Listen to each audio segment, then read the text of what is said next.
How you doing, everybody? Oh, wow. There's a lot going on. I have like 3 shows in the pipeline right now, and then last night we had this gigantic lightning display, which took up about an hour of staring at the sky until my neck was killing me. And my wife said, let's go inside. But we sat out on the front porch, which we haven't done in ages, if we've ever done it. I know my wife has sat out on the front porch. It's me. I have the inability to go outside unless I'm hunting.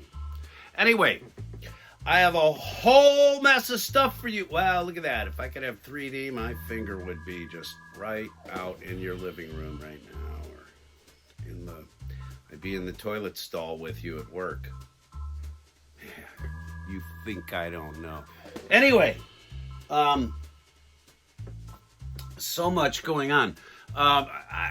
First of all, I have had the absolute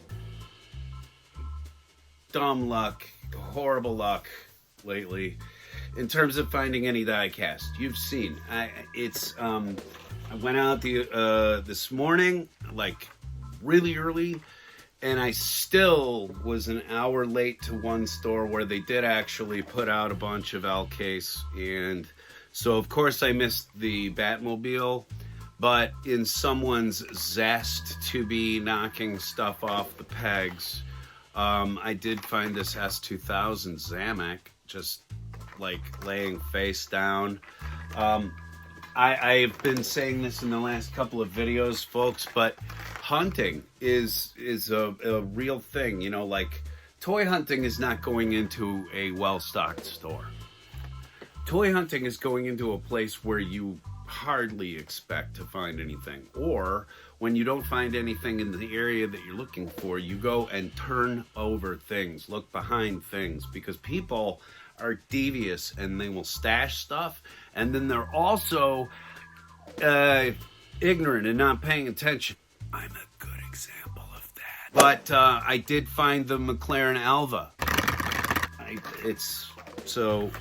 Anyway, those two. I'm going to keep the McLaren for myself. The front tampo, not done very well. I think you can probably see. So I'm still looking for another one of those, I think. I'll break this out of the package because it's, ugly.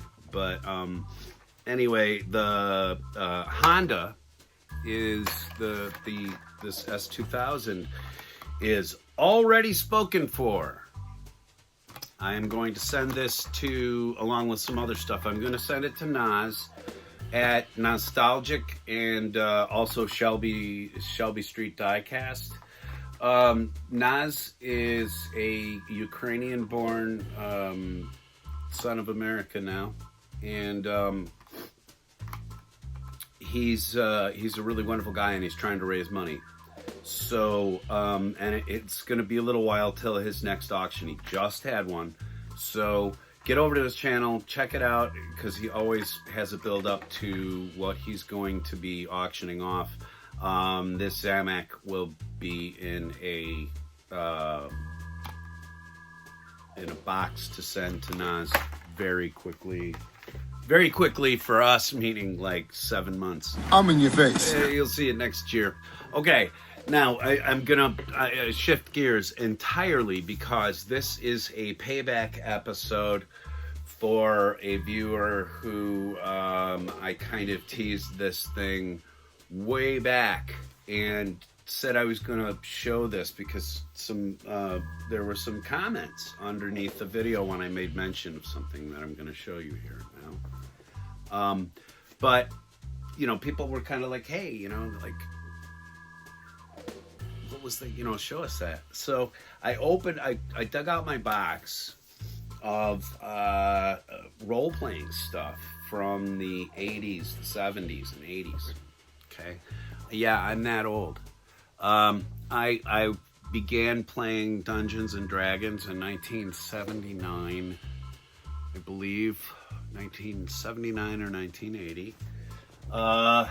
a nerd friend of mine turned me on to it, and I have the original 3rd edition box set of the original rules and all of the other good stuff, including, and this will make you laugh, a sales brochure that I remember grabbing off the counter when I was taken to buy this. I was a wee nipper, and we went to Clippers Toys and Games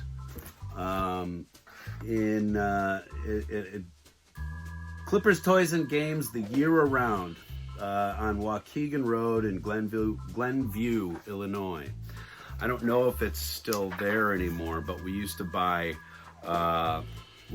rockets, Estes rockets kits there and stuff. So anyway, this is sort of it's a sales pitch by kind of, you read an adventure, a sample adventure that somebody's kind of on.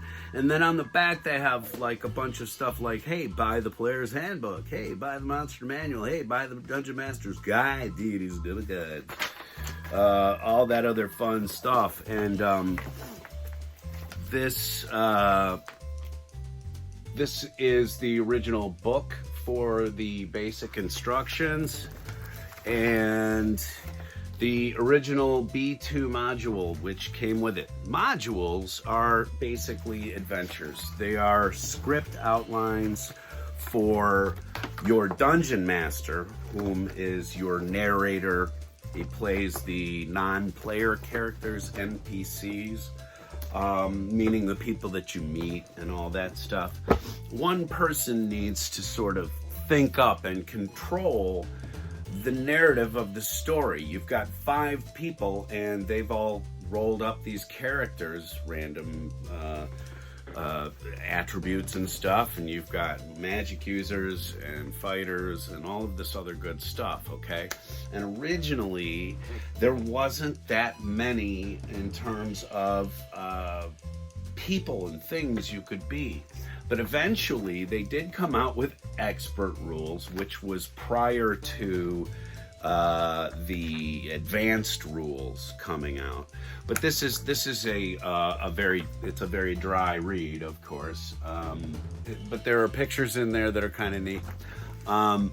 This was the attempt to sort of elevate the game after they had come out with the basic rules. And then, you get into all of the peripheral stuff which they wanted to sell you, and I'm going to show some of that cool stuff right now. I've got a big pile of it in my lap. First of all, I was talking about like the Monster Manual and the Player's Handbook and all that good stuff, and as opposed to just having cutouts and floating pictures on the screen like you usually do, I can actually show you these. Because these are printed in 1980. This is the Dungeon Master's Guide, and this basically has all of the charts and damages and things that you could possibly throw at your players and how to control situations. It's all sorts of fun, dry reading. But then you get into the Player's Handbook, which this tells you how to be whomever you would like to be. And so it's basically this is the first thing that you really need, this Player's Handbook, okay? This is your Bible. Most of the players didn't need to buy this book, but I was a completist nerd, so I bought everything. And I did DM stuff, and that meant dungeon mastering, by the way, not slipping into your DMs, whatever DM means, direct message. Is that it? Direct message? Anyway. Then we've got into the fun stuff, okay? They had the Monster Manual. This is broken down into an alphabetical listing of all different types of monsters from mythology and stuff that they made up, and all sorts of creepy, crawly, nasty, ugly things that you could find in the dark underground. or in the sky that could screw you up.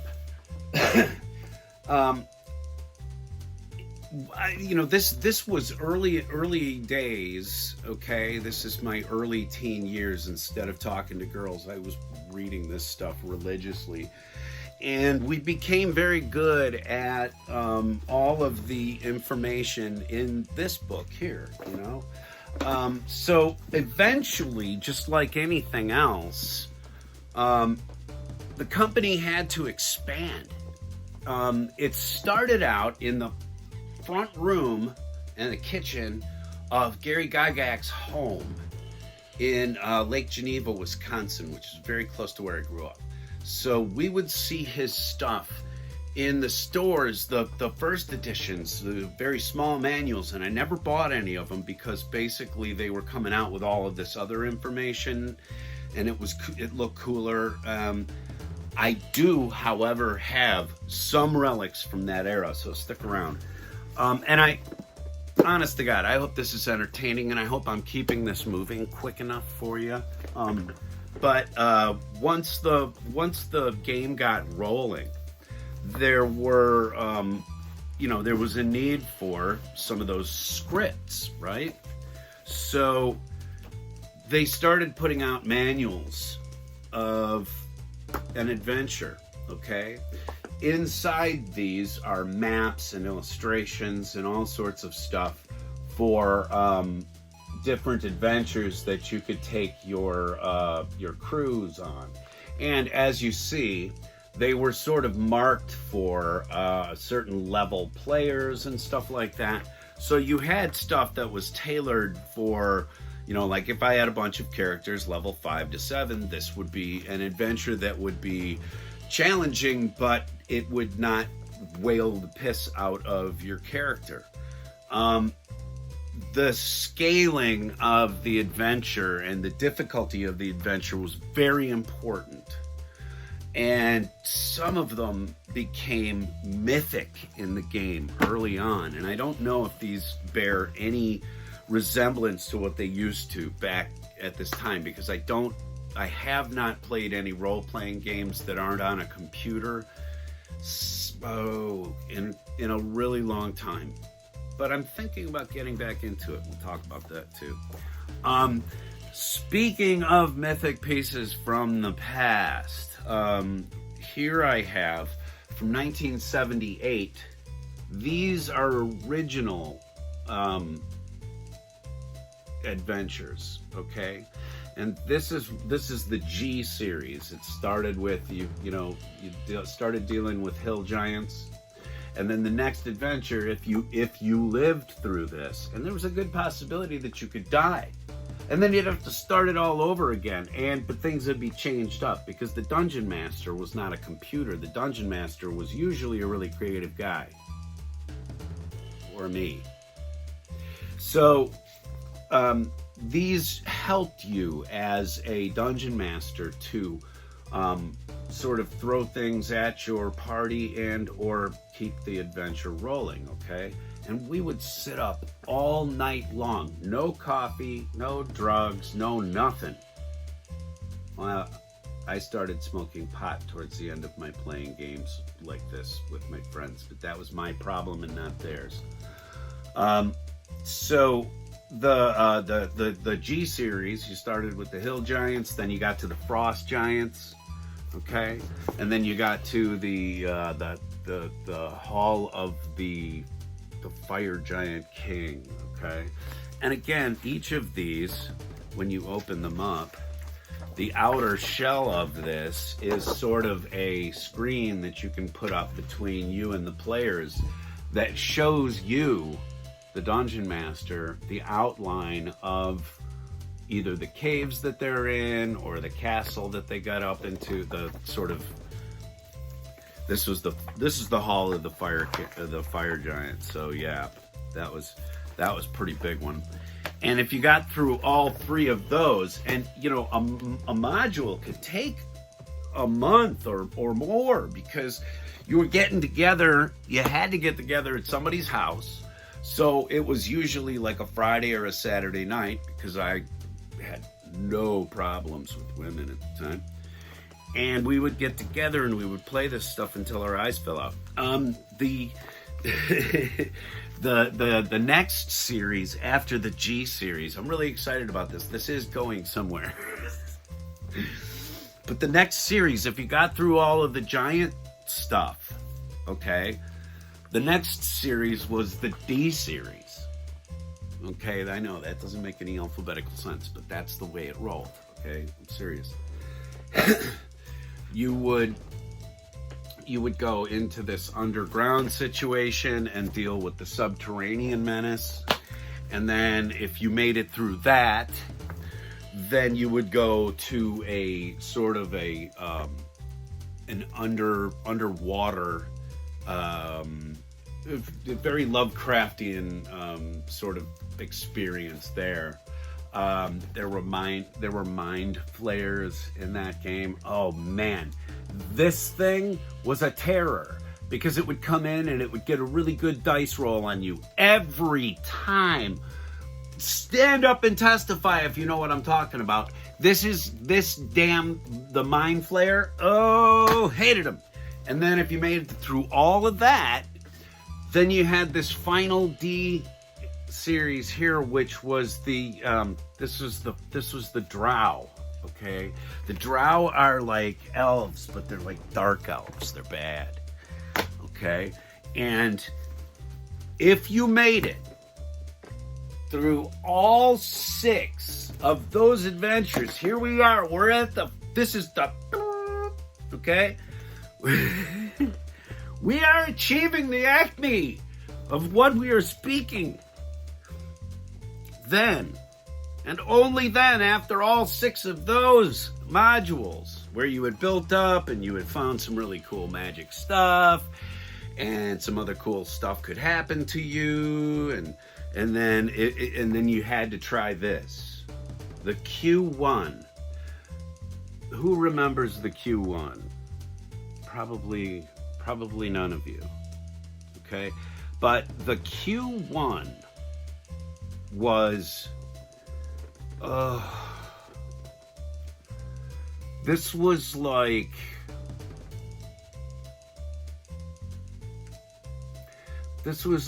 facing exams and being completely unprepared. This is like waking up actually standing naked in front of the class.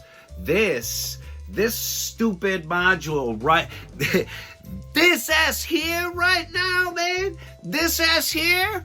I never made it to this. Never. We did try. We did try though to get there. Never did. And I'm glad, because as an older guy, when I had figured out that our dungeon master, Matt, was never going to allow us to get to the Q module if we couldn't get our shit together.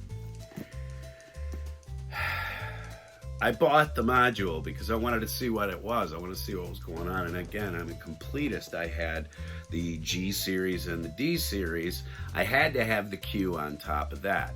And then they remade, by the way, they reprinted everything so that the G series was all one module. Okay, I was in the midst of rebuying these, but as you can see, they give you the old covers on the back. It's all the same information, reprinted, better maps. And you know, the fun just never stopped with the modules, and the artwork got better, and the thoughts that went into the dungeons and the characters that you met got cooler. And Dungeons and Dragons and Advanced D&D specifically really took off. Gygax and his crew, like, people started showing up at their house in Lake Geneva, so they had to sort of make the front room a sort of a business, and the back room was where they would meet at night and play games and talk about development. And this is what we did before computers. home computers. Home computing came into it fairly quickly. You know, I think that the first home computers I remember seeing were probably around 1981 or so, maybe. You know, so we had, and my dad had an IBM mainframe, not a mainframe, like an IBM, a 286 PC mainframe. A 286 was an ancient slow machine with a gigantic floppy drive, but that's not what we're talking about here. We're talking about the fact that TSR gaming took off. They started selling lots and lots and lots of other stuff to go along with Dungeons and Dragons, like the World of Greyhawk here, which is, this has a gigantic, probably 18 panel map of the entire world that Gygax and his crew thought up. There are locations that you can put your adventures in. You know, you can say, okay, this module is right here. And you can have your adventure going on in an actual land. You know, that like once they get out of it, they've got to return to a village or whatever to get supplies or whatever. Then, you know where you're going, okay? They fulfilled just about every need that we required. We said, you know, hey, there's got to be magic. If there's magic, there's gods and there's goddesses. So they gave us the Deities and Demigods. Okay, and this manual is really cool because it has the Lovecraft mythos in it and a couple of others, the Fritz Leiber and some of the other authors that either the authors or their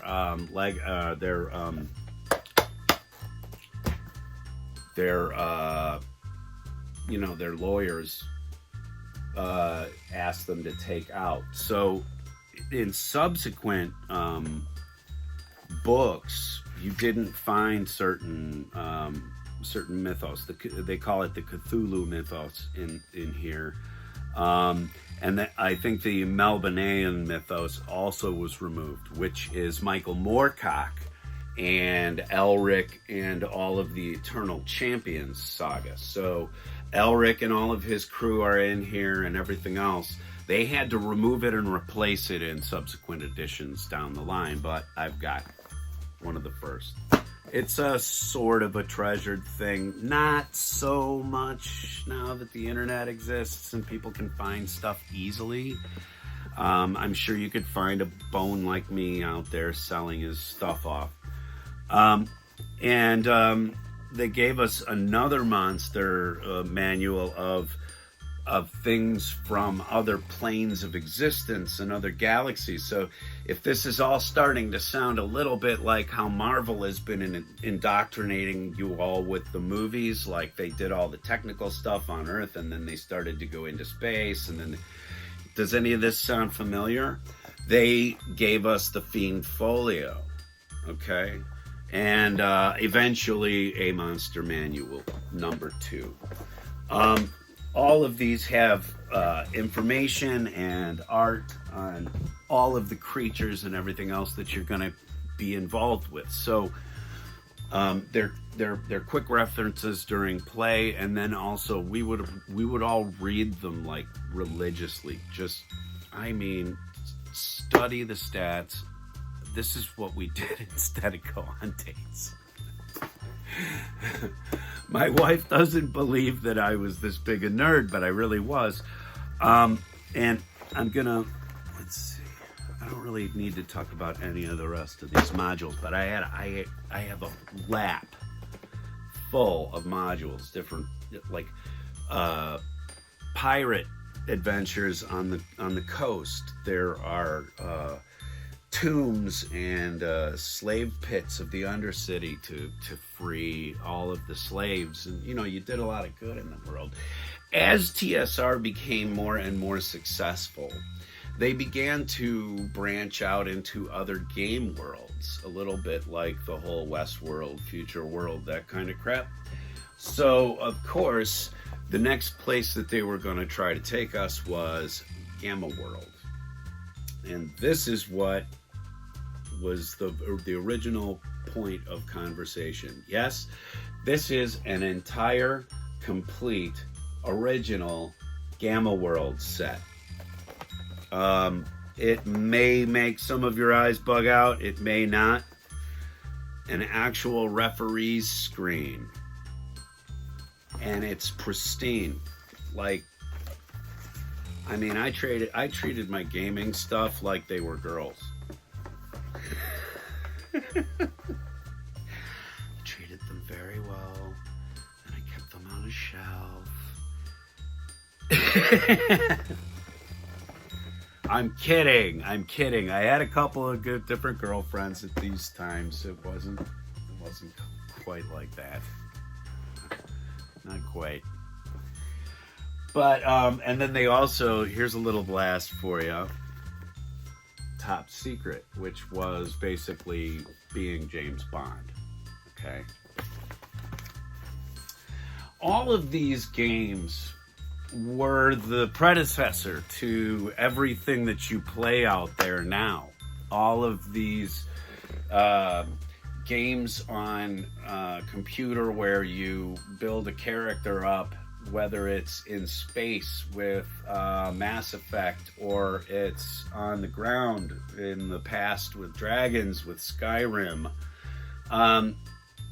All of these are called RPGs. All of these came from paper and dice games that me and my nerd-ass friends played over and over and perfected and refined. And eventually, they did make a crossover point for Gamma World and Dungeons and Dragons, and this is the last thing I'm showing you of this, so celebrate. But this is the S3, and basically you find a crashed spaceship that has been taken over by orcs and other things, and so you meet mutants and other things that you would never have met in Dungeons and Dragons before. And this was the crossover universe that everything got all topsy-turvy and crazy. And if you think about it, it's exactly what they're doing with Doctor Strange right now. Okay? They're showing you different timelines, different universes. They're trying to get you used to the fact that you're going to see a bunch of stuff that's untethered from everything else. But, my friends, all of this came from Gary Gygax and his friends in Lake Geneva, Wisconsin. Okay? Little history lesson for you there. Total shift. Let's do something else.